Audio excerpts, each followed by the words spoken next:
So I don't want to be that guy. I'm not gonna be that guy. I'm just like, this comes from a place of respect. But both Legendary and Heisei are completely different iterations of Godzilla. Heisei scales infinitely higher than what we see in Legendary. So the Ghidorah we see in Legendary is nothing compared to the Ghidorah we see in the Heisei series. The Heisei series of Ghidorah would body Legendary. And considering Destoroyah was the main villain of Heisei and fought an even stronger and more powerful Godzilla,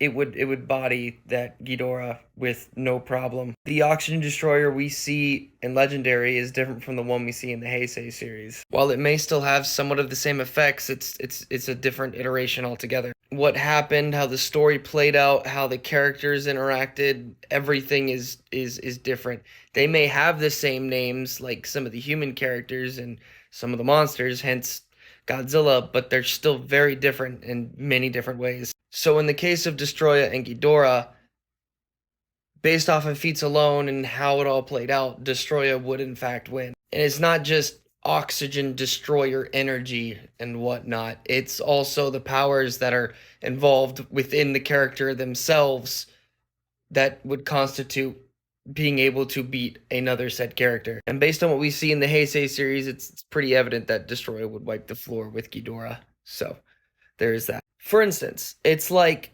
Godzilla 2000 and Final Wars, right? They're basically still the same. They're, from the 2000s, but they're different iterations altogether. Different things happen in different movies, different Godzillas, different villains, different cinematography, mind you. It's all different.